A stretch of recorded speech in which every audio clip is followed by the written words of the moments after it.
Welcome to Project Arrowhead. Today is Tuesday, January something.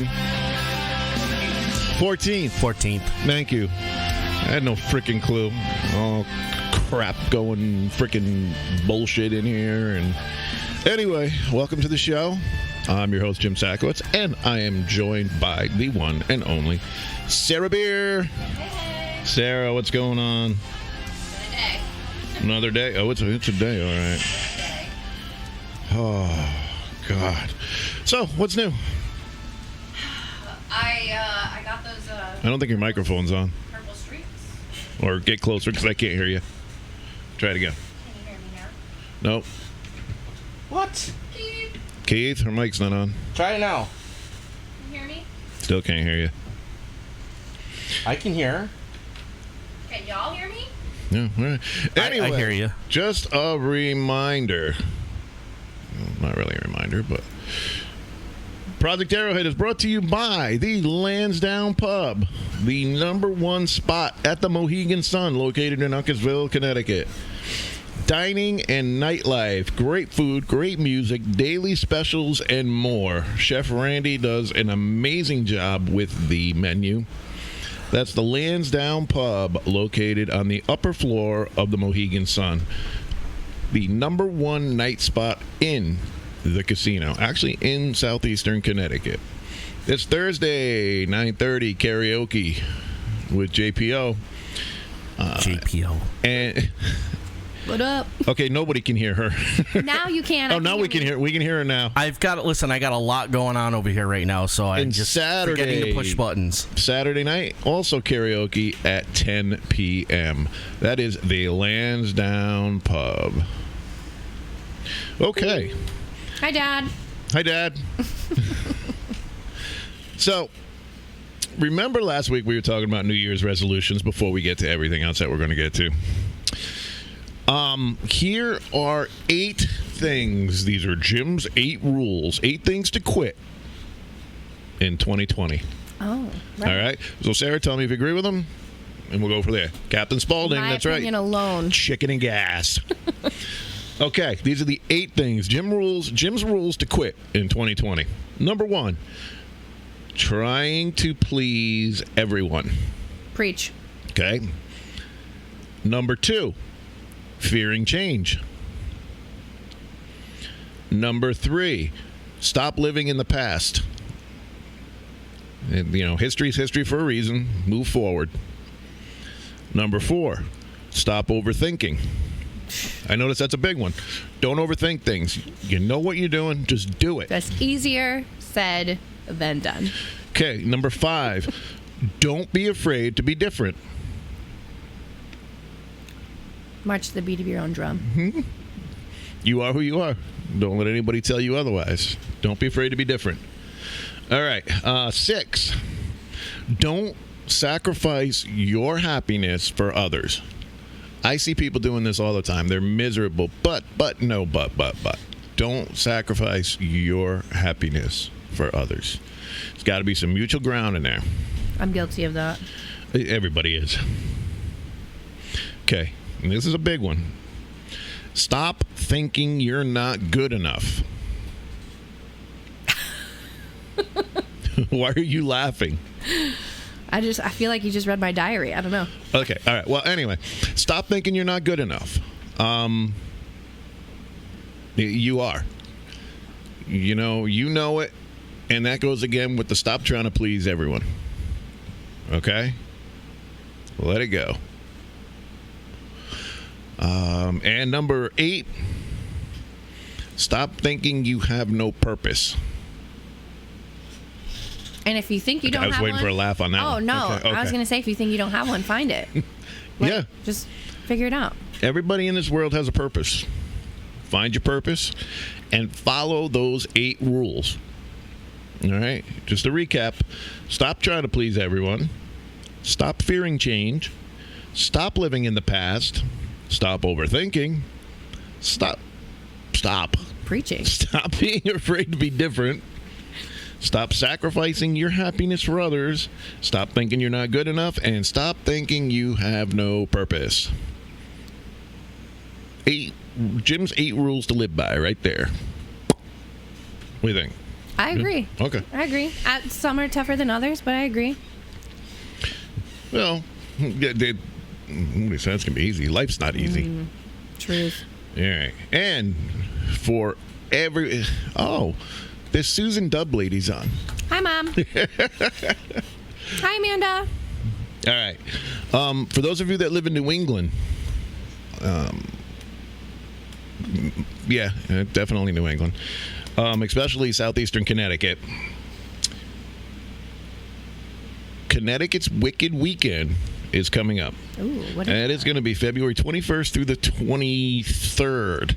It's going to be the first Wicked Weekend horror convention, and it's going to be here in Mystic, Connecticut. It's going to be at the Hilton Hotel in Mystic, February 21st through the 23rd. One-day pass is $25. A 3-day pass is $66. And a VIP 3-day pass is $150. I don't really know what the VIP pass entails, but it'll be pretty good. Now, drum roll. Most of you, we're drum rolling. A lot of you guys have seen, well, if you haven't, you should, the show that when we had Jason McLeod on. Yes. Oh, my God. I was obsessed with that show. Well, ladies and gentlemen, Jason McLeod will be appearing at Connecticut Wicked Weekend here in Mystic, Connecticut. For those of you that don't remember or haven't seen the show, Jason was an investigator with Ed and Lorraine Warren. He is an empath, paranormal investigator. He's a demonologist, and he's also an author. And his books are absolutely amazing. They detail some of the stories that he's experienced. So, once again, Jason will be appearing in Mystic on the 21st through the 23rd. I don't have a rundown of the other guests yet. They're going to get them to me, and the other vendors. We will be appearing. Scares That Care will be there. I will be there. Along with some of the other members of Scares That Care. And hopefully we raise some money for the charity. Stop over, come see us, get some merch. And usually we have something pretty good to raffle off. I don't know if we got anything yet, but it'll be a good time. Once again, February 21st through the 23rd, the Hilton Hotel in Mystic, Connecticut's first Wicked Weekend. And I know somebody's going to be there. Me? Yeah. Now I am. Yeah, you're going to go meet Jason. I didn't even know this was a thing. Yeah, and that's the thing. A lot of people didn't. So we're trying to get the word out. It was originally supposed to take place in October up in Stafford Springs, but due to I believe it was a fire in the place where it was supposed to be held, they had to cancel it, and they moved it down here. So let's get the word out, and I hope to see all you guys there. It should be a really good time. Okay, I can breathe. And just kidding. Get all that out of the way. Now onto some spook. Speaking of breathing, do you watch football? Yeah. Did you watch football this weekend? I watched one game with my dad and my brother, and holy cow, which one was it? It was the first one. Katina Smith says, what if you used to live in Connecticut? Is the flight included? You have to talk to Sarah about that. She's in charge of all flights and hotel accommodations. He's lying. So anyway, did you see the I want to say it was halftime where they presented Jimmy Johnson? Or they didn't really present him, but they showed up to let him know that he had been inducted into the Football Hall of Fame. No. Oh my God! I thought he was having a heart attack. It was really scary because he tried talking and he couldn't breathe. And even the other guys are there and they're like, "Do you need your bottle? Do you need your spray?" So yeah, maybe not do that on live TV just in case. Just see if I can. Giants still gonna suck. Giants are not gonna suck. My cousin, he thinks he's funny. He's a Cowboy fan, and we can't fault him for that, I guess. Hey, I'm a Cowboy fan. My dad's in here. He's a Giants fan. Well, at least one of you guys is smart.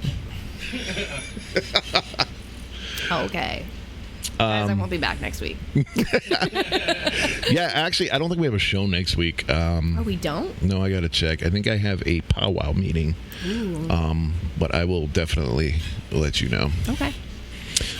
So yeah, they went to present him with the fact that he was the 370th something person voted to the National Football Hall of Fame, and he got. Bill Cowher was good. Yeah, Bill Cowher got it the day before, and that was good. But the Jimmy Johnson one, I honest to God thought he was going to have a heart attack. It was not good.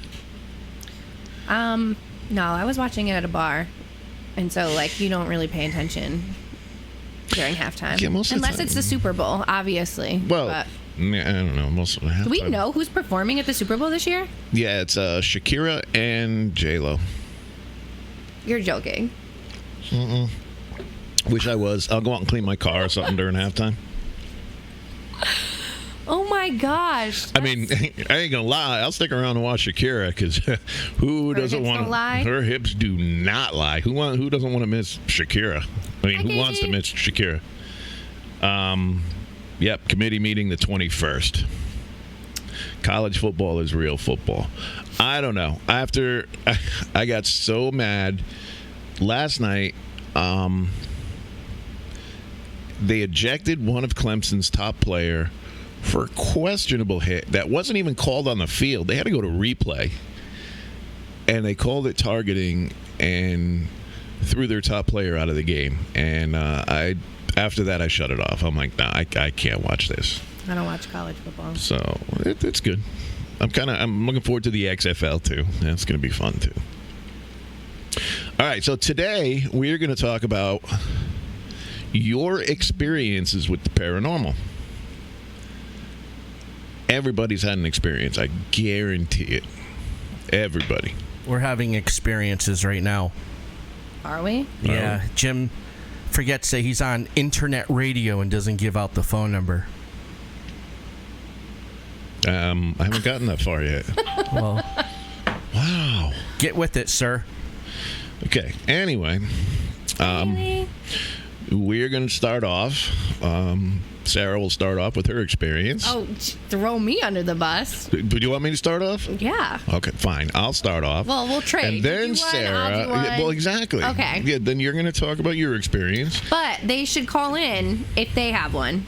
Yeah, if you have You take priority. a paranormal experience and you want to talk about it on here, if it's still going on, I am lead investigator for Arrowhead Paranormal, and we may be able to help you out there. So the studio line here is 860-626-5193, 860-626-5193. Now, my first paranormal experience happened in the 80s. And I wasn't even born. see, why you gonna throw that out there? Jesus. You know, it's payback for that Cowboys comment. He's still a Cowboy fan. I gotta look the other way. I was really close to my grandmother. Probably closer to my grandmother than I was to my parents. Well, they were going on a trip to Florida. And my nephew, who was one at the time, was going with them, my aunt, and it was all fine and whatnot. Well, they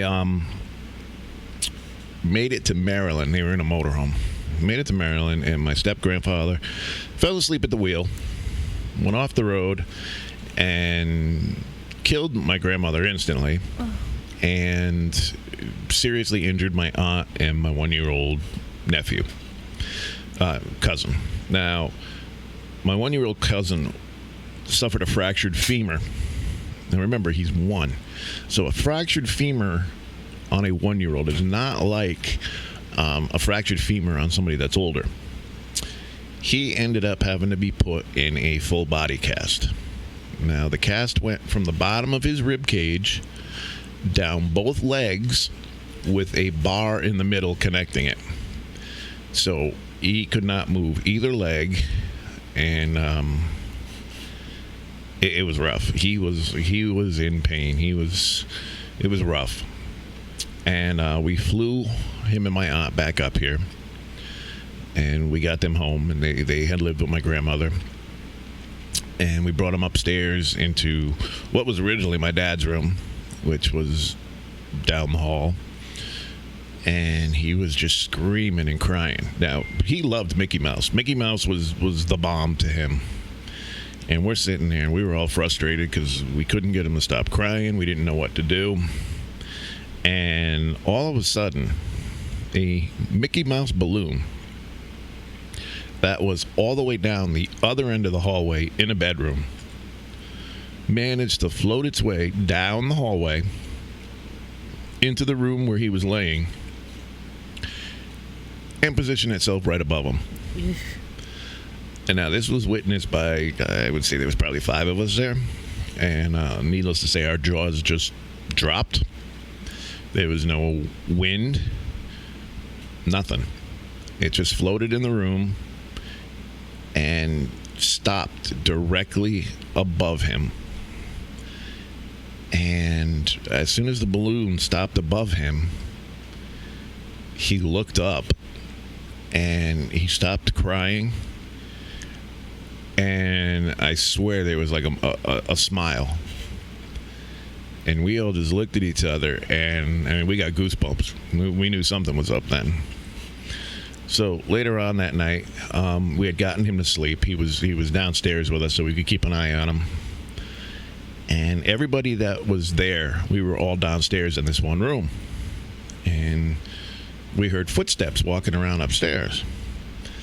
And I remember my uncle saying, "Who the hell's upstairs?" When I looked around, I'm like, nobody. We're all right here. So we're listening, and we heard the footsteps upstairs. So we went up, looking to see who was up there. And we got up there, and there was nobody there. Wow. And that was pretty much my first experience with the paranormal. Do you think it was the same person?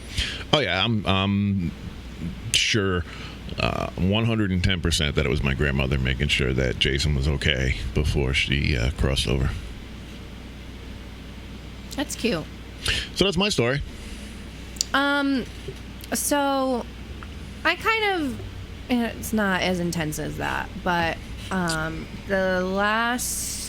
last year, but the year before, I went to Canada, and my grandmother lives in Prince Edward Island. My mom's side of the family is all Canadian. So I was there at my grandmother's house, and I don't know what it is about 2 specific rooms in my grandmother's house, but I've always had not a creepy vibe, but just an off vibe about this one end room and the basement. And I've always thought about my grampy, and he passed in 2008. So I don't know what it is about those rooms. They just reminded me of him, and he was just such a sweet man. One day I was making the bed, and like I make it so that like the sheets are flat, and I just made the bed real quick, obviously because it's my grandmother's house, and like I have to be clean and neat, and you know.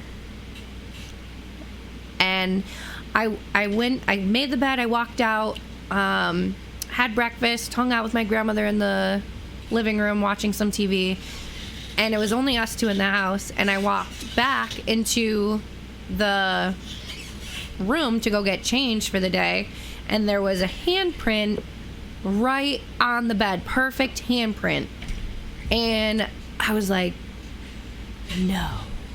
So then I took a picture of the handprint, and I sent it to my mom. Hi, Rowan.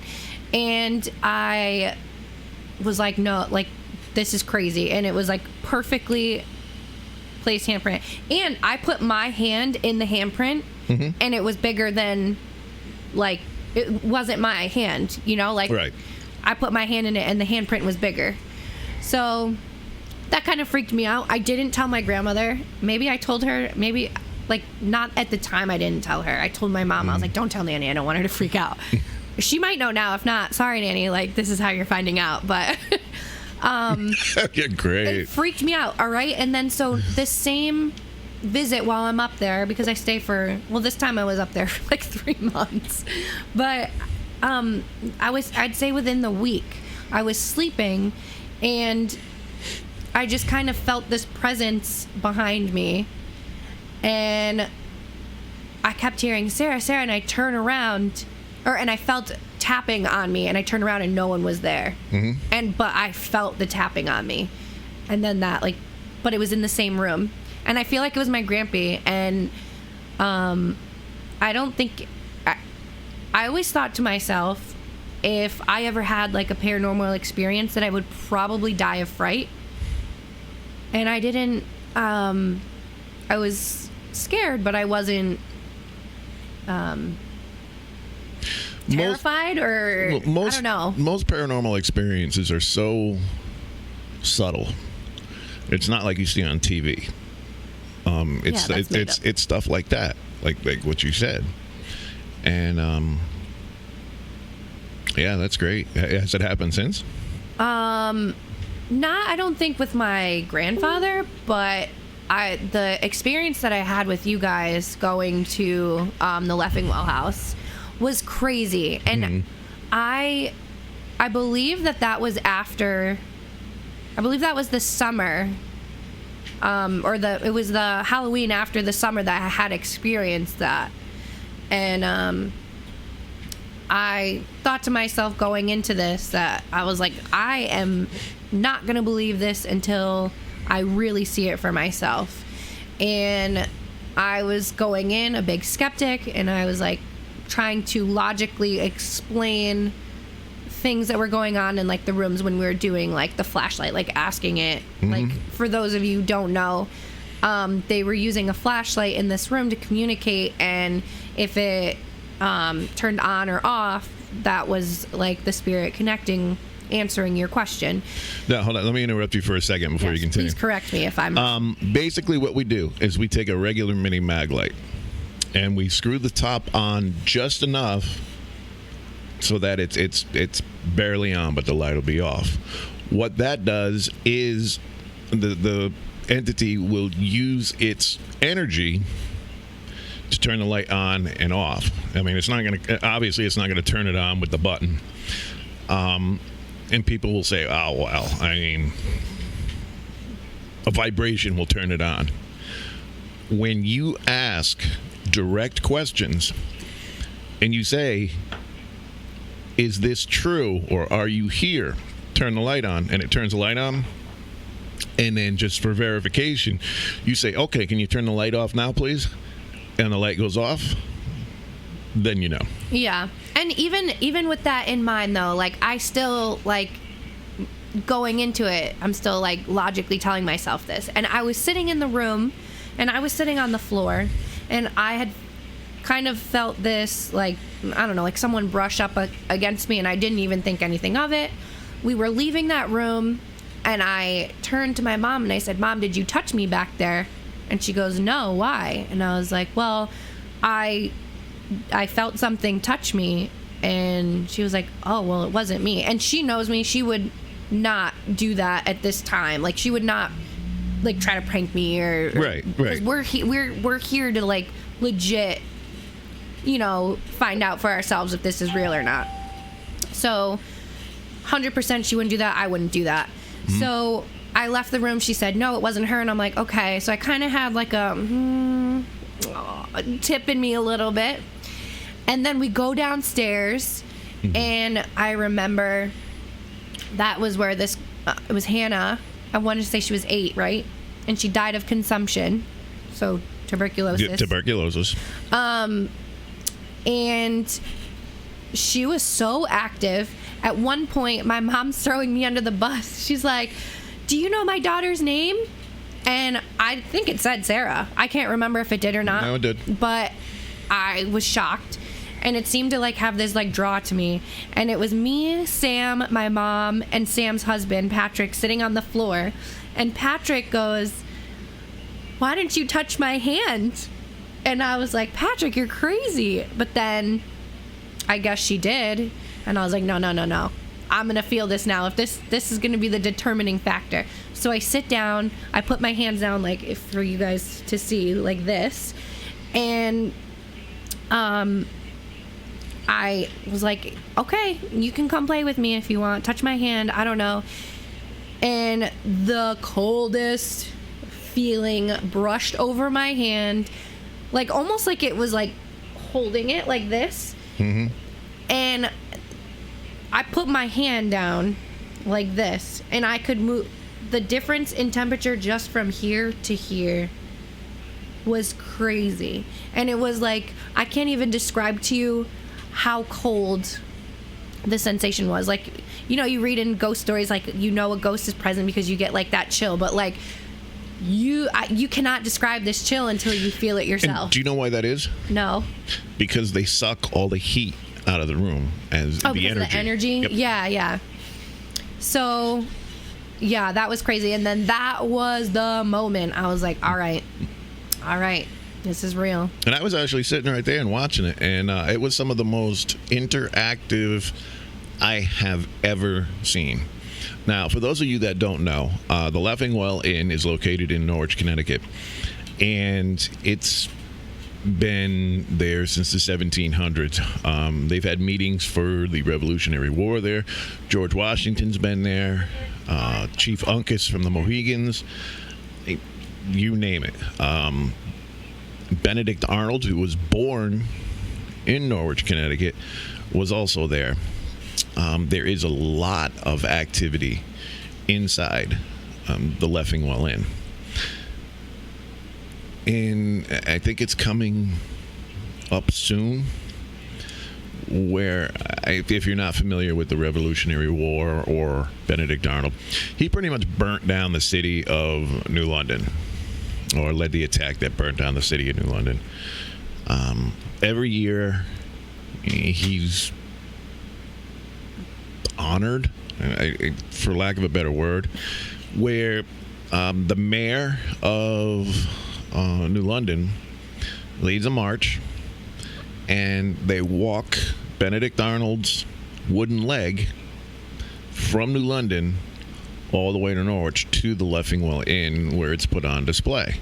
It's not his real leg, but it's to simulate what had happened back there. So they do all this. They have pictures of Benedict Arnold in there, and they do this whole little program. That is probably when the activity is at its highest. Really? Oh yeah, because he was a traitor. Yeah, I was gonna say. You got Washington and Laughing Well and all these people in there, and here you are. You're gonna honor Benedict Arnold. It gets crazy in there. So do you guys do an investigation that day, or? We did. We have done one during the Benedict Arnold timeline, and not really where we wanted to be. Oh. It was not a very good investigation. Count me out on that one. So we haven't done it since, but yeah. Good to know. So if you have any paranormal experiences, give us a call, 860-626-5193. Studio line, 860-626-5193. It could literally be anything. Like, both of our stories seem to be like a loved one sort of coming through and crossing over and sending some sort of message. Oh, go ahead. You can answer that.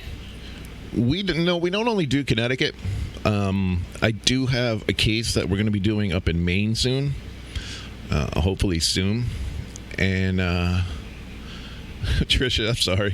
Trisha was going to call in, but she has no voice. Aww. So, yeah, the New England area, depending on... Isn't it like New Connecticut to Maine or something? I was looking at the website. What? I saw the website. What website? For your paranormal team. Yeah, but we have an investigator in Maine. But yeah, I'm working on one up in Maine right now that seems pretty promising, and it's just a matter of time or a matter of getting everybody together with the same time off so we can go up there and do it. But yeah, we do outside of Connecticut. We're actually based at the Leffingwell Inn. And do you guys have any idea when you'll do another, like a time frame ish for your next like public one? Because this is how I went. I was invited. Well, I wasn't invited. I went to this thing that they had where they invite the public on their investigation for the night.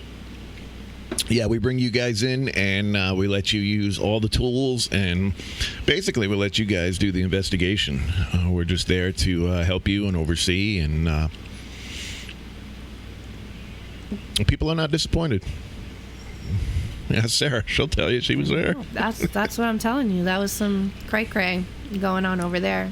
And I don't know, did I tell you that I thought that I brought Hannah home with me? Because the next night, I had this little heart-shaped box. It was the top of a Valentine's chocolate thing. Yep. But it said some cute thing that was like, keep calm and something. And so I hung it up on my wall. And the first day we got back, or like, so like the next day, I see the box on my floor. And I'm like, well, that's kind of weird. Like, not the box, but the cover of it. I'm like, that's kind of weird that that's sitting on the floor. Maybe it just fell off, whatever. So I put it back on. The next day, the heart-shaped box, mind you, okay, is out of my room in the middle of the hallway. It's a heart. It doesn't roll. It's not like... first of all, it have like the wall is like when you, I don't even know how to describe this on the air, but when you walk into my room, it's the wall immediately to the right. So like the wall the door is on. So it had to like flung out and around to go out of my door. And then it was all the way in the middle of my hallway. And I called my mom. I'm like, oh my gosh, you need to come see this. And so I was convinced, because this was right after we went to that. It was like the next day and the day after. I was like, oh my God, I brought this home. Well, one thing I'll tell you is we take every precaution to make sure that nothing follows you home from the investigations. Same precautions we take on every investigation we do, so that nothing follows us home. What it sounds like is you had a visitor. Yeah, I was just going to say, so I was haunted by someone else. Yeah. I threw it away. The box? Yeah. I was like, I ain't got time for this. So. Wow. Sorry if that was a loved one. Heart-shaped box, possibly. I mean. So remember, studio line 860-626-5193. If you want to share your stories, give us a call. Now, with that being said, one of Sarah's friends who was unable to join us on the show today, she sent is it a story ahead? She told me this story. She stayed at my house. She's from Connecticut. I met her through church that we used to go to in Middletown. She lives in Maine now, the very, very tippity top of Maine. But she came down to Connecticut one time and stayed at my house. And so I'm just going to read her story. She said, the summer of 2012, I was 20 years old and living in Virginia. My friend asked me to take a trip to visit her grandparents in Delaware, whom she hadn't seen in a while. Her grandparents lived at the end of a cul-de-sac. I don't know where he went. Oh, okay. It's just me now, guys. It's just her. I'm running this show.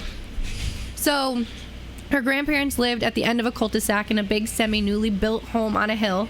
When you walked in the front door, it had one of those staircases that led up to a hallway bordered with a railing on one side so that you could see the entire hallway from the foyer downstairs.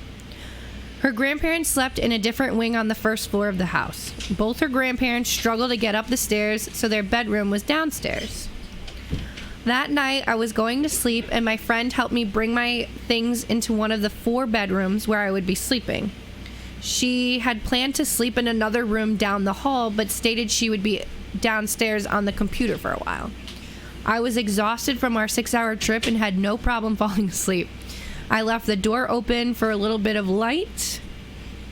At 1 a.m, I awoke to the sound of a door creaking open. I looked through my tired vision and saw someone standing in the doorway. Nice. I figured it was my friend coming up to go to sleep, and I fell back asleep myself. Exactly 1 hour later, I woke up again to the same noise of the door creaking open. It became a nuisance at this point, which is when I got up, shut the door, I returned to my bed, and fell asleep once more.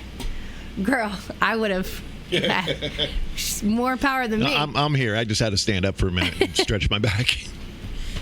About an hour after that, around 3 a.m, I woke up to the sound of a door creaking once again. I went to look again this time, but felt like I was being held down in the bed and couldn't speak even if I tried. I heard whispers and a faint growling. After trying to scream and get up, I finally sprung up from my bed. I mustered up the courage to climb out of the bed and look around. I saw nothing. I checked the room, which my friend said she was sleeping, but she was not there. I frantically checked the other 2 bedrooms and still no sign of her. I flew down the stairs and ran to the living room where she was sound asleep on the couch. I woke my friend up and asked her if she had gone upstairs at all. She told me she hadn't. I told her about the person I saw in my doorway and being held down in my bed. She assured me that she had been downstairs the entire night and then spoke the words, "I'm so sorry. I didn't know this would happen to you. This is why I don't sleep upstairs." Oh. On a side note, I told my dad, who was living in Connecticut at the time, about what happened to me the night before. He told me that was strange because he had a dream that the same night that I was yelling for help and kept trying to open the door to get to me, but it wouldn't open. The next day, I was determined to make sense of sounds I heard. I tried opening and closing all the doors upstairs, and none of them made any creaking noise, no matter how hard I tried to get them to make a sound. So her friend basically had some experiences and didn't tell her and was like, "Yeah, go ahead, sleep upstairs. I'm going to sleep downstairs." That would have been an ex-friend. Yeah, I mean, Michelle, she'll watch this at the end, but she'll have to say whether they're still friends or not. But holy cow. When she told me this story, I had goosebumps. I was like, are you kidding me? But at first you would think, like, when she's telling the story, like, oh yeah, it's just sleep paralysis or something like that, which I've had and is definitely terrifying.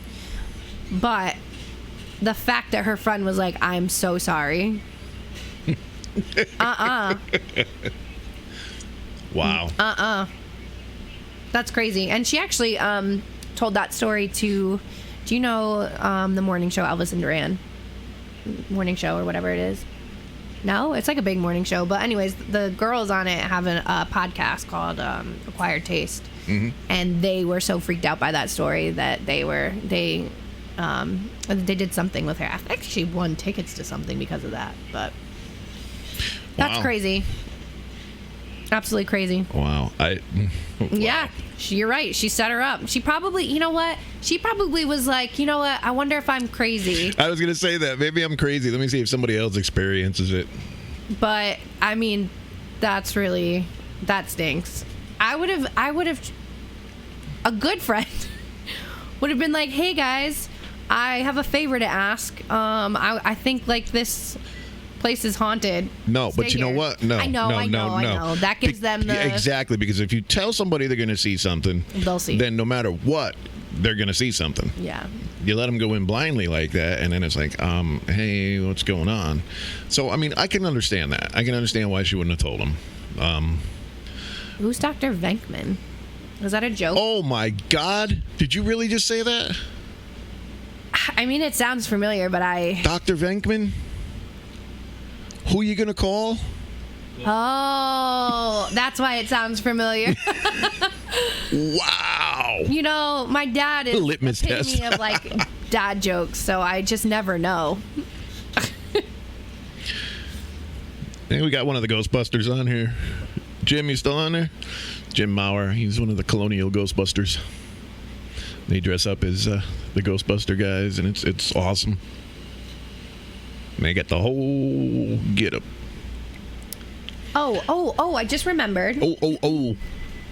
I did have one other experience, and I called into the show when you guys were going over something about, and again, I'm going to sound crazy. Half the time I do, so it's fine. I was driving on Route 11. At the time, I was working at the mall. I closed down the kiosk. I was thinking I was working at the kiosk at the time. Closed down the kiosk, come home. It's probably about 9:30, between 9 and 9:30. Driving on Route 11, coming back to Colchester, and the exit before Route 11 merges with Route 2. I was getting off that exit because I needed gas.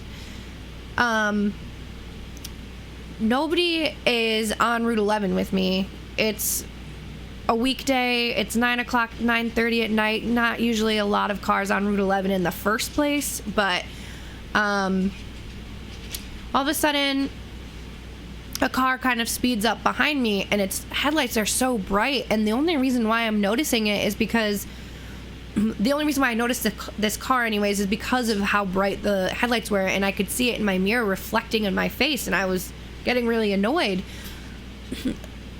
Come to find out, they're getting off the same exit as me, and they're speeding, and I'm like, yo, this car needs to slow down or it's gonna hit me, because there's a stop sign not that far from where this exit, we gotta stop and turn onto a main road. I'm like panicking that this car is gonna hit me, and then all of a sudden I look back into my, I stop at the stop sign, I look to see if there's cars, and then I look back into my mirror, and this car is not behind me. It got off the exit, and it was not behind me. I remember telling my friend about this, and she forever reminds me about a ghost car.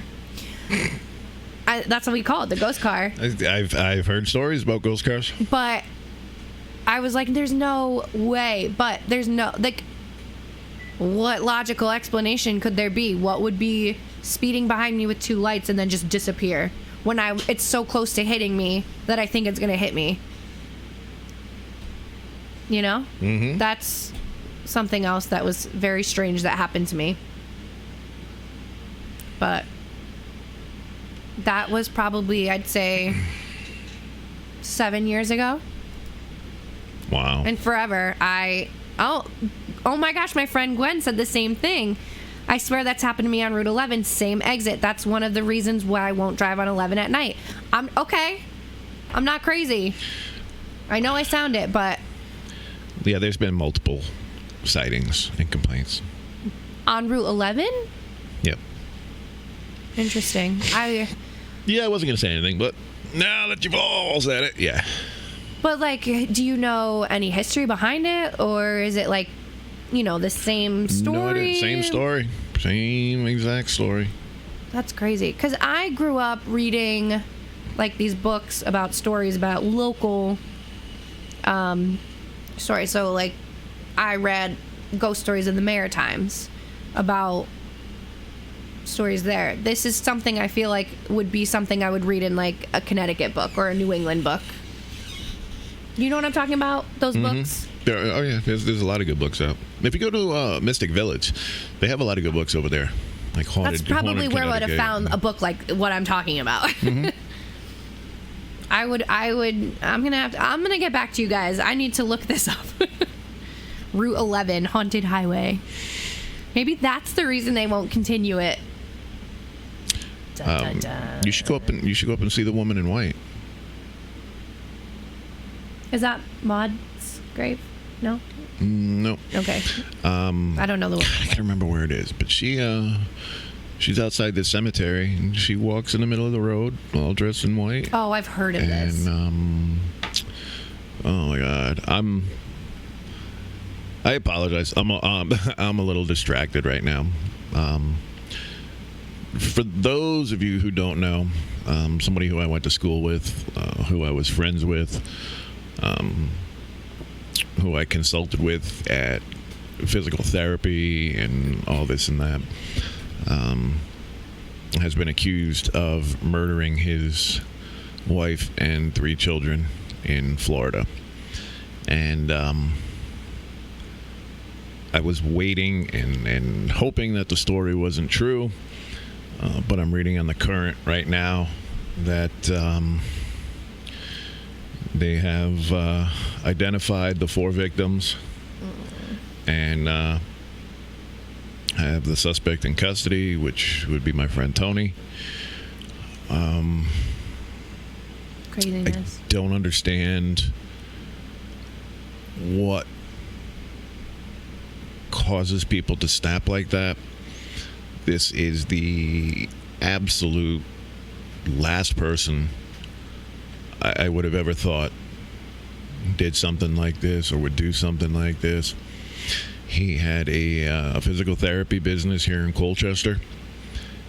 He had one down in Florida. And the place in Florida, I didn't even know it existed. It's called Celebration Florida. I know. I didn't know about it until then, too. It was apparently built by Disney. Really? I mean, that makes sense. It's a Disney town that's kind of like The Truman Show and something else combined. I had never heard of it Good movie. until all of this came out.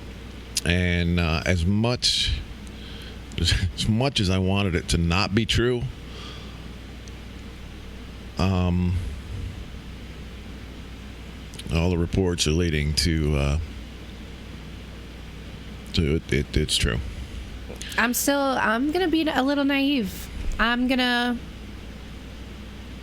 just gonna not think that for right now. Well, I want solid proof.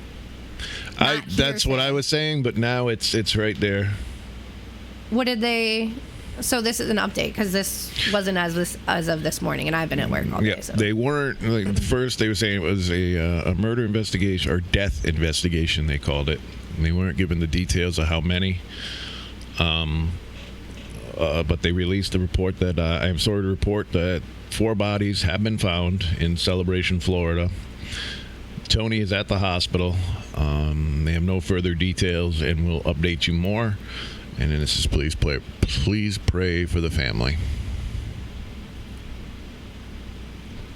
Yeah, but I mean, they didn't say. No, but they have a picture of him being taken into custody. So yeah, I mean, as much as I would like it to not be true, Craziness. They didn't even say like what he did or. I don't think I want to know.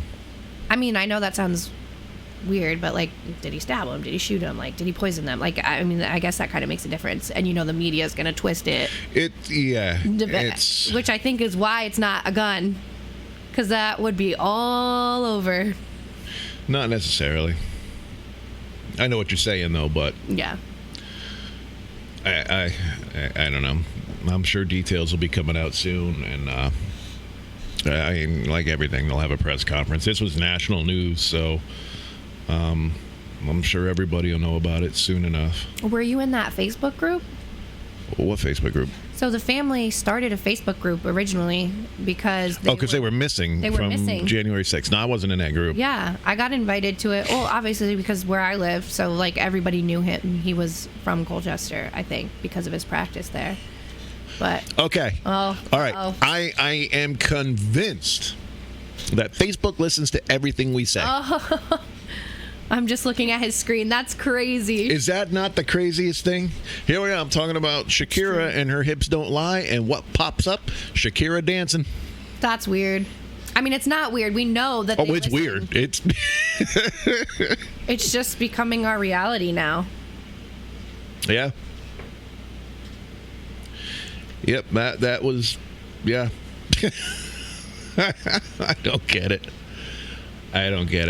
Okay, yeah, so the lady in white is at the Union Cemetery in Easton, Connecticut. And they've been reporting sightings of her since the 1940s. So I feel, isn't Easton like just basically a haunted town? I feel like everywhere, I hear a lot of like creepy stuff from Easton, Connecticut. Yeah, there's a lot of stuff up that way. Easton's way up there. It's by Monroe, where obviously the Warrens Museum is. Dudleytown. I'm not going to talk about Dudleytown right now because I'm writing a movie about it. Oh, that's right. Plus, this isn't the show for that. Okay. No, not at all. No, I just mean we have a topic of like ghost towns. Yeah. That'll be one. You know what's weird is so my movie was based on, well, it is based on Dudleytown. Right. Well, apparently the people who own Dudleytown or the property up there have an issue with me writing this movie because they don't want the publicity and the people coming to Dudleytown. Well, guess what? It's already there. It's already there. That's dumb. Yeah, so we'll see what happens. I may have to change the name of it, but we'll see. Well, okay, call it, like, make it so silly, like Spudley Town. Like, like a rhyme. Where so they it's so pick close. potatoes. Yeah. I don't know. We'll see. I got people looking into it. My people are working on it. You could call it Dudley Town, but it could be like IE instead of EY. Yeah, you know what? It's not. I mean, I feel like, I am Peter's mom. Hi, Peter. Not Peter's mom. No, you don't say. You never know these days. Wow. So, there's got to be somebody out there that wants to share their story with us. Yeah, we have somebody. Quite a few viewers. Mm-hmm. Even if you personally don't have a story, I'm sure that you've one time sat around a campfire with your friends or your family and they've said, who hasn't sat at a campfire and told creepy ghost stories? You have to have one, or your friend or your family has something that has happened. Although I will say, and I'm not going to mention her name, I do have a friend who says she won't share it because bad things happen when she talks about it. And I don't even want to ask her what happened because obviously I would never. That would make her talk about it. Right. But I feel like that's a factor. She 100% would, but she won't. And so that scares me. She can't because she's watching on her phone. Well, then you watch the replay. Come on, call in. Yeah, so what makes... Oh, my grandma's watching. Hi, Graham. Hi, Nanny. What makes a paranormal experience? It's so different for everyone, I think. It is. It is. I mean, there's various things. And as a group, that's what we go to do. When we do an investigation, we look for preternatural stuff first. And basically that is natural stuff that may be like unnaturally happening. Mm-hmm. And what that means is we'll look for high voltage, wires leaking energy, wind blowing doors, seeing if there's some kind of breeze here or breeze there. If they say, oh, the door's opening and closing, we'll watch it. We'll try to figure out why. Is it uneven? Is there a breeze? Yeah, I heard that too. Fire. They're coming for you, Jim. So we'll look at that stuff. And after that... I think we have a caller. Maybe. After that, we'll go on to the supernatural stuff.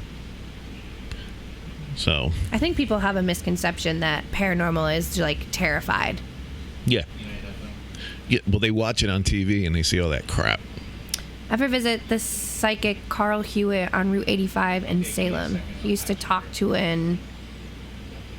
I don't know how to say that word. Indian. Thanks, Glenn. Obviously, I haven't. Have you heard of him? Who? A psychic, Carl Hewitt, on Route 85 in Salem. Nope. I vaguely remember not. my dad telling me a story about a psychic. You guys have a caller. Hello, caller. Go ahead, caller. Hi, this is Katina. Hey. How you guys doing? Hi, Sarah. Hi.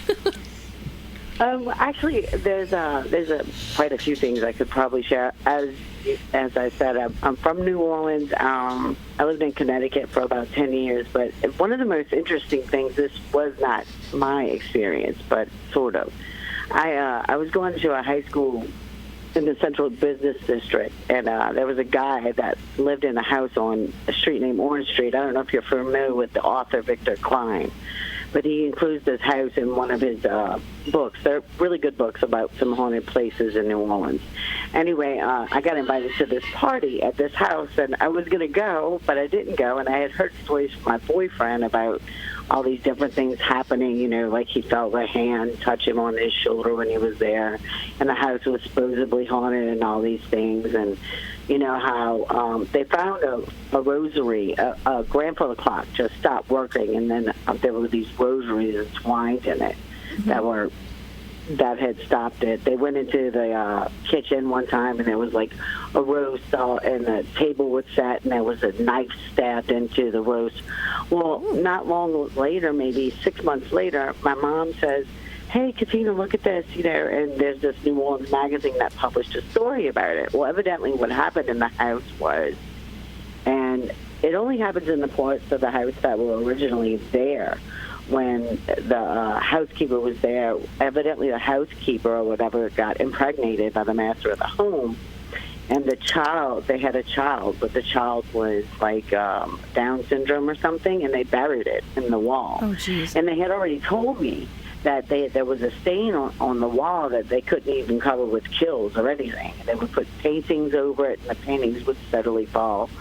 And so it's featured in a lot of books and stuff, but that's a very interesting story. But I also lived in this house where a lot of people saw, they would see this man in a hat with a briefcase and a little girl. And every now and then I would kind of feel something in there, and I was standing in the kitchen, and I was leaning against the counter, and a friend of mine was leaning against the table, and we were talking. And, I mean, weird things would happen, like the dryer would be open when it shouldn't have been open, you know, but you think, oh, well, maybe I left it open, you know, Absolutely. stuff like that. We're in the middle of a conversation, I swear to you, the faucet just comes on, like on. I'm not talking about dripping on. And it was off. I swear to you, I know it was completely off. It just turned wide open. And so, you know, there have been some things like that. And also, if you haven't checked out the Myrtles, that's definitely a place to see. My son has special needs, and we were going into the home, and when they went to bring us upstairs, he just started freaking out. He was not having that. And he's always been very sensitive. It's been quite obvious. And then when we were in the grounds, we had to go out because my friends wanted to go in, and he wasn't having it. So I took him outside. There was this particular part on the grounds where there were these two trees that you could tell were really, really old, probably been around since it was a plantation during slavery times and stuff. Mm-hmm. They say the caretaker's cabin is haunted. I got to go in there, but nothing happened in there. But he refused to go in between these two trees. And when I was there, I could feel the negative, like, bad energy that was there. He wouldn't even enter in that part. But I just thought I would share that stuff with you guys. Where was that last one that you said? Did you say that was the Warrens? The Myrtles Plantation. Oh, the Myrtles. You can Google it. Yeah. I've got some pictures from it on my Facebook page. But Myrtle. Like, I'm sorry, I'm writing that down. Yeah. Is that like Myrtle, like Myrtle Beach? Like Myrtle. Okay. Yeah, it's a real thing, the Myrtles. Oh, that's the first thing that popped up when I typed it in. Huh? That was the first thing that popped up when I typed it in. Yeah, well, the caretaker's cabin is supposed to be where the most activity happens, but my son wouldn't even go up the stairs when we were in the main house. He refused to. He just, like, freaked out. Wow. So now, how long have you lived in New Orleans? All my life, with the exception of the 10 years that I spent in Connecticut after Katrina. Oh, okay. Now, I've heard... I was in New Orleans briefly, but I've heard all the voodoo and all of that stuff down there. Yeah. How much of that I'm a have you... priestess. Okay, awesome. Outstanding. Most of it's true, but a lot of it's... A good deal of it is... what do you call that? kind of like in Salem. Hyped up. It's not as Yeah, there is a lot of hype. Yeah. Like, Embellished. embellished. There you go. Yes, there we go. There we go. Okay. Yeah, but there is some real stuff. I would, if you really want to know the real stuff, I would read Victor Klein's books. He tells about the real stuff, and he speaks about that home on Orange Street, and he also speaks about, because the guy I went to school with he was living with his uncles, and it speaks of the two men that lived in the house, but that they wanted to remain anonymous. So that's why I'll only say Orange Street. That's interesting. I was watching. There was a police show from down there, Cajun Justice, and Oh, okay. I kind of remember it, but I never watched it. in one of these shows, they went out. This guy lived out on the bayou, and That's where my people are from. they had to take a boat out to see this guy. And the guy's standing out there. He's scared to death. He's got a rifle in his hand, and the cops are freaking out. They're like, "Put the rifle down! Put the rifle down!"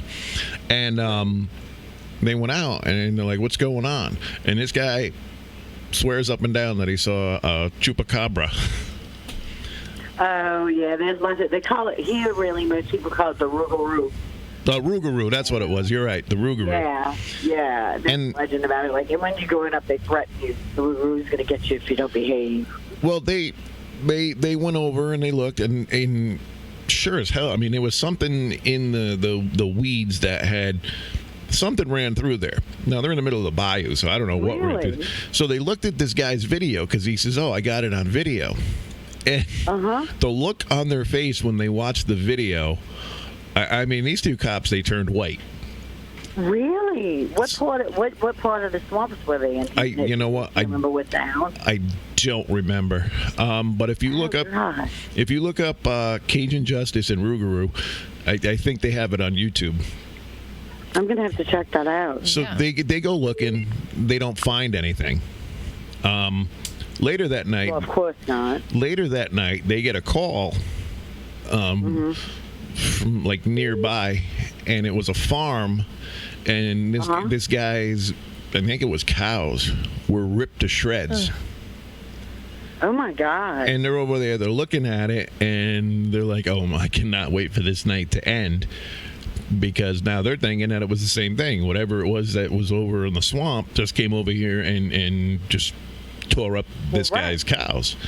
That's a reasonable assumption. And they never did find out what it was. But I was just watching that, and I'm like, thank God I'm not a cop down in Bayou country. No. No, I tell you, though, you can walk around the city and stuff, and you can feel, stuff in certain areas. And there's stories about, like, different opera houses and stuff. But I was really curious about, there were more witch persecutions in Connecticut than there were in Salem. I mean, when I was up there, I never heard any stories about, any kind of paranormal activity. I was curious if you guys knew of anything. I thought we did have witch trials in Connecticut. They just weren't, like, obviously as publicized. I'm no expert. That's what I thought I heard. It More died in Connecticut than in Salem. No witch died in Salem city limits, by the way. Sorry, say that again? Not one witch died within Salem city limits. It was always outside of the city, right. Outside of the city. Right. No one died in the city limits. Right. Well, I mean, we had the whole vampire thing was kind of twisted in with the witch thing, especially with Macy Gray. Yeah. The singer? No, wait a minute. Maybe We her have a name vampire boutique now. Oh, Jim hates me. It's a big thing right now, I guess. Maybe her last name wasn't Macy. Maybe it wasn't Gray. It was Macy something. I thought it was. You're right. Gray is the singer. Wow, I messed that one. Oh, Macy Gray was the singer. Yep. And this Not crazy. No, you're not crazy. I am. Macy Brown. Was it Macy Brown? Macy Brown. Yes. Oh, God. I can't believe I said Macy Gray. They're all colors, brown, gray, red, blue. It's all the same. But yeah, she was considered being one of the first vampires here in Connecticut. And then there was also witchcraft tied in with that. And her grave is still sealed up tight. And, yeah, that was an interesting story. One of our other investigators, Dave, he went to the grave and did a little story on it. And I don't think he called her Macy Gray, but... So I'm looking at something from December of 1962 about something about a witch. Hold on, reading it. It's kind of in weird language. Are you talking about Onita Toops? There's no name. It's just showing the law against being a witch, which was established in December of 1642. Oh, okay. But there was no formal mention of it in the colony of Connecticut until it became a crime punishable by death in 1642.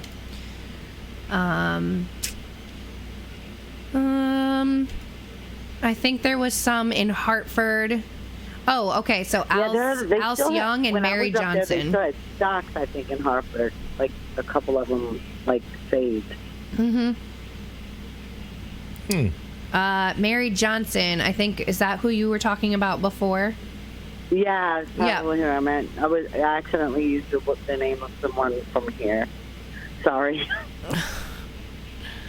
Yeah. There was one Mary Johnson tried at Hartford in this country upon an indictment of familiarity with the devil and was found guilty thereof chiefly upon her own confession. Her confession was attended with such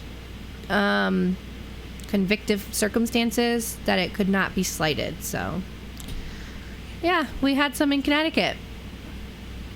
Yeah, they say it was more than in Salem, because I think in Salem it was like 12 to 14 people tops, 2 men. I don't know.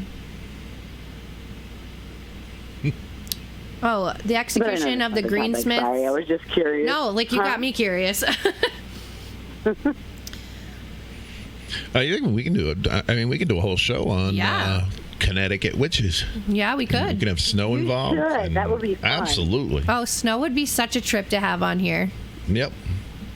I mean, I know you've probably had her on here, but I mean, I just love her. You know what? No, she's never been on the show yet. What? Yep, she wants to come on the show, but schedules have never worked out. Snow, you're coming. Oh, absolutely. We would definitely have Snow on the show. Well, thanks for letting me call in. Yeah, absolutely. Thank you for calling in. Thank you. Bye. Bye. Have a good day. Now, that was awesome. Hopefully we get some more callers. Yeah. I'd like to hear your stories. You and Katina share headache doctors. Oh, is she a friend of yours, Dad? I didn't. Oh, that's okay. That's a whole other. I think I know who that is. Okay. I want a baby Yoda. That was so random. Well, no, I just brought it up. Build-A-Bear's releasing the baby Yoda. I want a baby Yoda, and I'm not paying $300 for it. We had this discussion. Amber, what's up, Amber? Hi, Amber. That's right. You know Amber, right? I don't know. Do I? Amber Weinberg. Do I? Used to be somebody else's friend. Used to hang out with somebody else. I mean, I know who you're referring to. I just don't know if I know him yet. You have another caller. Oh. Right, caller, you're on the air. Hello. Hi, this is Gwen. Hi, Gwen. Hey, Sarah. How are you? Good. I'm great. I'm doing well, too. Yeah, okay. Well, it helps if I finally met you. I know Sarah, though. I was calling in today. I wanted to call in with my ghost story, which is really the only experience I ever had with a ghost. But I've never heard this, so this is exciting. An exclusive. So when I was living in Washington State, is where I grew up, and we would spend every summer on the Oregon coast with my grandmother. And so she lives in Newport, Oregon. And there are several lighthouses in that area, but the famous one, or the most famous one, is the Akina Bay Lighthouse. Mm-hmm. And it's haunted. Mm-hmm. So I think I officially heard the story after I had like my sighting experience, which is interesting. But the legend goes, or so the legend goes, there's actually, I think, two different versions of the story. One is that some youth, it was like a young girl and maybe her friends or something, like went into the lighthouse, and this was after it had been abandoned, and they were like playing around and climbed up into where like the lighthouse itself was, and then they all, got done and left the building, and this young girl went back inside. Her friends heard some screaming, and when they went inside, she was gone. Her body wasn't there. What? And the only thing that was left was a handkerchief. So that's like the first legend as it goes. And like I know that one's been published in a book, but I'm not exactly sure, if it was like a local author or something. But like I know that's a published story. And the other one that they'll tell like at the lighthouse itself is regarding a ship captain and like his boat capsized. And so he drowned. Like there's an area like on this shore. It's very rocky. It's not like the coastline here in Connecticut. Like there's a lot of like rocks and cliffs. And so the boat capsized on like one of those rocky areas, like just up the way. Mm-hmm. It's his ghost that then haunts the lighthouse because it wasn't working properly. It like caused him to sink and therefore and pass away, and therefore the lighthouse. So those are two different like versions of the stories, but there's like a lot of recorded sightings there. And of both, I know that of both, or just like of both, yeah, which is actually kind of cool. I know like the sighting I swear we were on the beach, and my dad and I would always go down to there's like several beaches that you can just like walk them, and it's free, and you can just like walk up and down the coast. And so we would do that like every single morning. And it was one of the mornings that we were walking back, and like the lighthouse is out of commission. There's not even a light up there anymore. But on the second story of the lighthouse, like we were walking back up, and we kept seeing a light. And it was like, well, we know that there's not a light. Like we've been in the lighthouse. So there's not a light anymore. There's not a light in that room, but we kept seeing a light in the window. And we both saw it, which is like kind of cool. And that's one of the things people say that they have seen at that lighthouse. And I know that there's like stories or people have said that they just have like a feeling like they're being watched when they're in the building. And I don't know, I mean, that could come from a lot of things, really, because there are security cameras, and it is like a historical site, so getting watched while you're at the building to make sure you don't vandalize it or anything. But, as the legend goes, people, say that they feel things, and it's the only time I've ever had something like that happen, where it was like, oh, except for I don't know how to Route 11. explain this. Yeah, except for Route 11, that one's weird too. Wow. But, yeah. Oh, so you had the Route 11 experience too? Yeah, it was me. But that one just happened to me pretty recently. It's one of the reasons that, like, whenever I come home from the Colchester area at night, I live in Salem, so whenever I'm coming home, I will always take that route home. If it's dark out, I will not take Route 11. I mean, I still do. Kind of like, not to say I want it to happen again, but I almost want it to happen again because I want to be like, see, I'm not crazy. It happened again. But then people are still going to think it's crazy. Get a dash cam. Yeah, well, yeah, you're a braver woman than I. Yeah. But, wow, thank you for telling us that story. And I'm surprised because you've never told me that before. Yeah, I mean, it's kind of the only one. And, it was something that happened when, this was probably, I don't know, over a decade ago. Last time we were there, but we would do the beaches all the time. And then I think it was older by the time I actually learned that they were, ghost stories and all of that associated with the lighthouse. I just always assumed it was a lighthouse. So then hearing that after the fact and being like, what about that one time, Dad? He was like, I don't know, that's weird. That's kind of where we left it, but it's interesting. And it's like still, to this day, it's their famous haunted lighthouse is how they market it. So Wow. I mean, it's a beautiful area, and it's one of the only lighthouses you can really still get into. But That's awesome. Yeah, that's outstanding. A cop was killed on Route 11 in 2012 or 2014. I don't recall that. I feel like this was. I feel like it was after 2012, but before 2014. That So would be if it was- 2013 because there's no other year it could be if it was after Oh, I was thinking. 2012. Okay. Okay, I was thinking 2011 is what was in my brain, because Route 11, and so okay, I don't need to explain myself. Anyways, Route 2 would have, or Route 82 would be the opposite end of where Yep. this would have happened. Not saying it's not connected, but I can't remember when I want to say it would have been 2013 that this would have happened. I'm So gonna have to look it it up. wouldn't be related to. I mean, my personal story of that would have been before 2000, obviously 14. Thank you, Matt. Yeah, absolutely. I'm gonna have to look that one up and see. Yeah, I'm curious about it, and now since other people are saying that they've had similar, it's on my mind. I think Gwen should go down it again. maybe I'll kidnap Phil and we can do it together. I was just gonna say ride down it together with Sarah. There you go.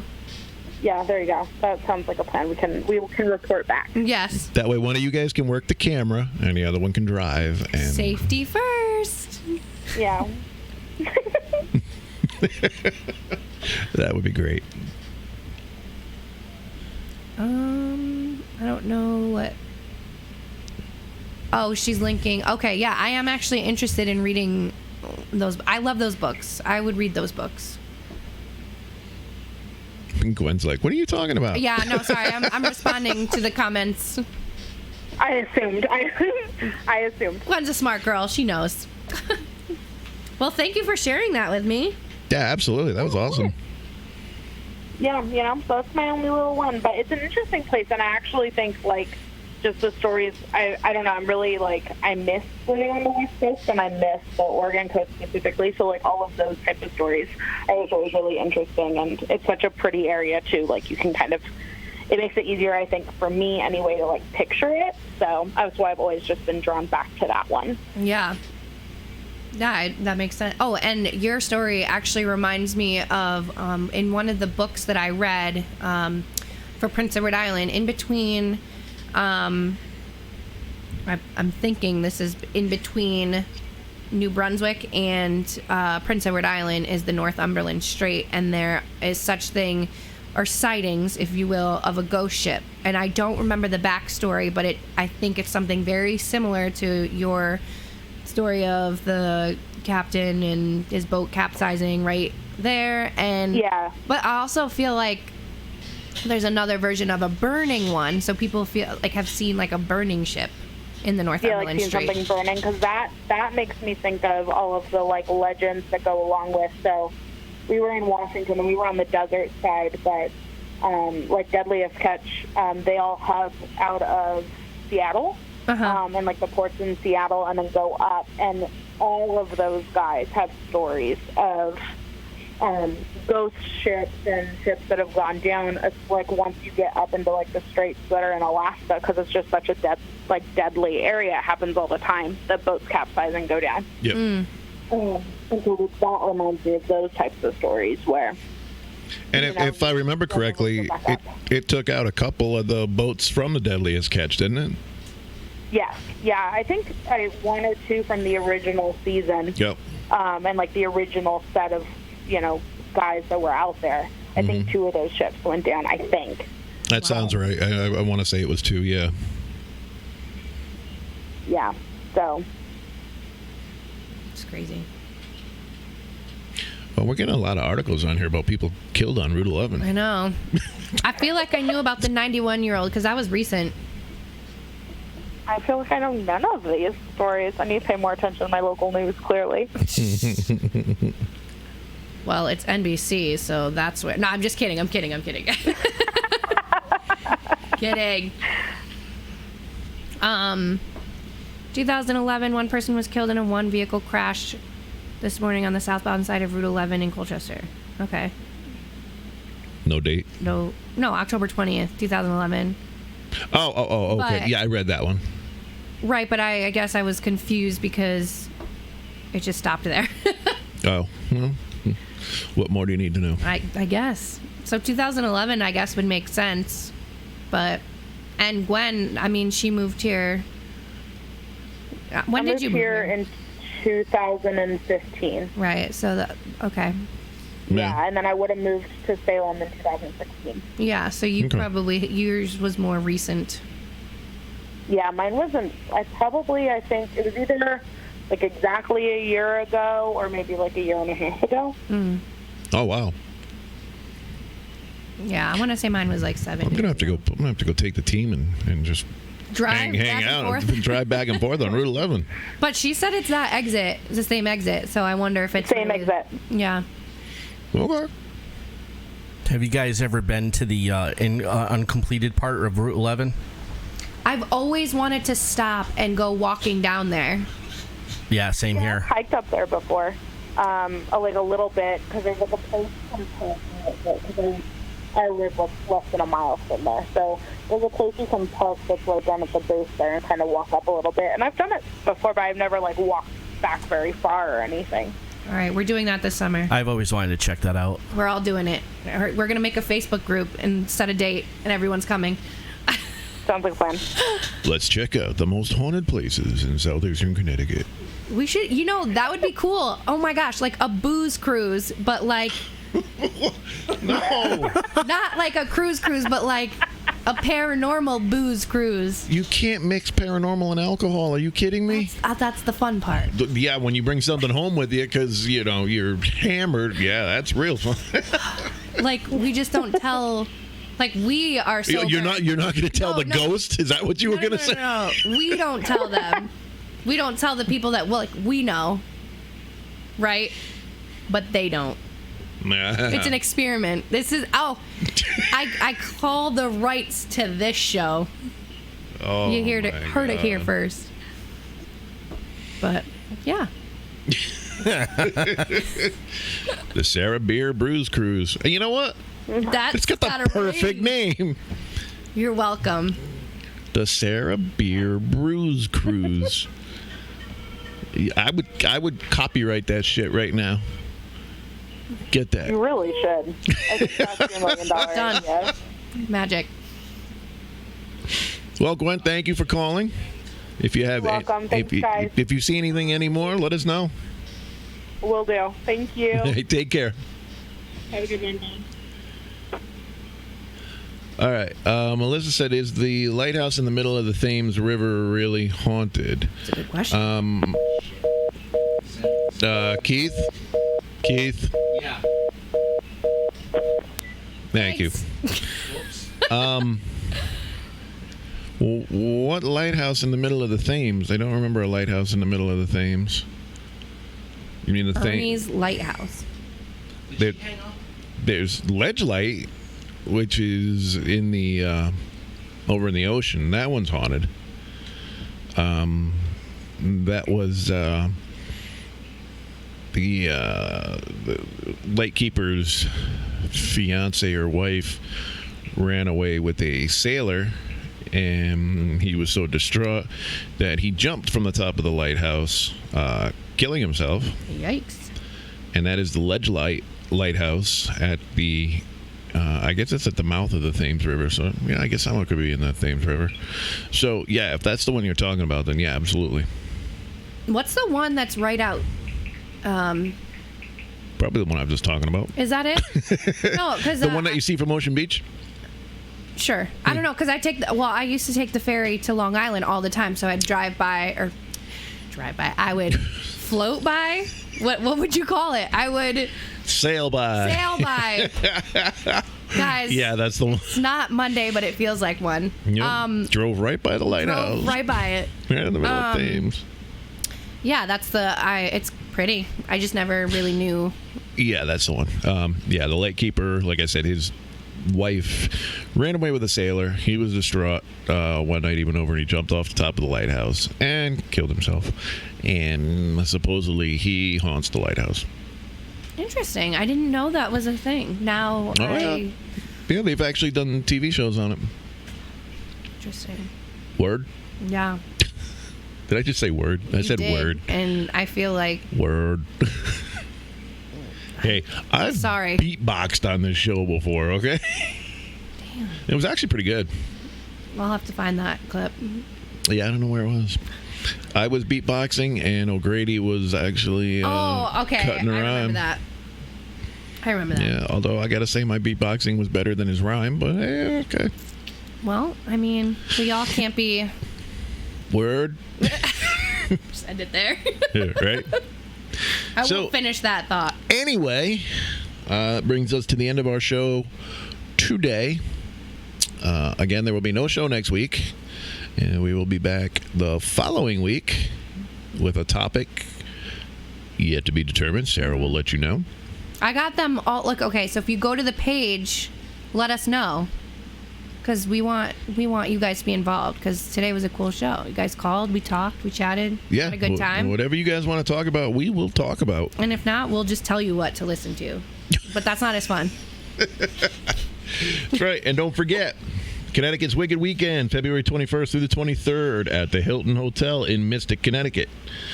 It's one of the only horror conventions here in Connecticut. It's right here in our home, in our backyard. So don't forget. Don't miss out. It'll be a good time. I think I'll be there. I think I will too. Oh wait, that's right. I have to be there. You have to be there. That's right. Scares That Care. We'll be there. So anyway, until next week, I'm Jim. I'm Sarah. Have a great week, and we'll see you next week. 2 weeks. Bye. See ya.